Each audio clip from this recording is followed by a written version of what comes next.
So చాలా మందికి తెలుసు నేను ఒక సోలో ట్రావెలర్ అని. లాస్ట్ 1.5 ఇయర్‌లో 4 డిఫరెంట్ కంట్రీస్ కూడా ఎక్స్‌ప్లోర్ చేశాను. అదే కాకుండా 70% ఇండియా అయితే కవర్ చేశాను. సో తెలుగు వాళ్ళు చాలా మంది నేనెప్పుడు అరకు ఎక్స్‌ప్లోర్ చేద్దాం అనుకున్నా, అరకులో ఏముంది, ఏముంది అని అంటారు. బట్ ఇక్కడికి నేనొచ్చాను. 3 డేస్ అయితుంది. ఇక్కడ ఏంటంటే కంప్లీట్ మీకు మౌంటైన్స్ ఉంటది. నేచర్ చుట్టూరు నేచర్ ఉంటది. అండ్ మొత్తం గ్రీనరీ ఉంటది. ఫుడ్ ఉంటది. అలానే డిఫరెంట్ డిఫరెంట్ మ్యూజియం ఉంటది. ట్రైబల్స్ ఒక లైఫ్ స్టైల్ ఉంటది. అండ్ చాలా డిఫరెంట్ వెరైటీస్ ఉంటాయి ఇక్కడ మీకు. అంటే ఏంటంటే అటు ఒక సైడ్ నేచర్, ఒక సైడ్ ఫుడ్, అలానే వెదర్ కూడా చాలా బ్యూటిఫుల్ ఉంటది. రోడ్స్ కూడా చాలా బ్యూటిఫుల్ ఉంటది. అండ్ మాన్సూన్‌లో వాటర్ ఫాల్స్ కూడా చాలా బ్యూటిఫుల్ ఉంటాయి. సో అందరూ మన తెలుగోళ్ళు ఏదన్నా అంటే కేరళ, కర్ణాటక, కూర్గ్, చిక్మంగళూరు ఇట్లా అంటారు కదా! ఒక్కసారి అరకు రండి. ఎవరు చెప్పిన మాట వినకండి.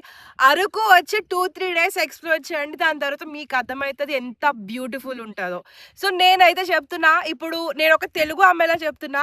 అరకు ఏంటంటే ఇప్పుడు నాకు ఫేవరెట్ ప్లేస్ అనైతే నేను చెప్తా 100%. సో మీరు కూడా అరకు ఎక్స్‌ప్లోర్ చేయండి. ఎవ్వరు చెప్పింది అస్సలు వినకండి.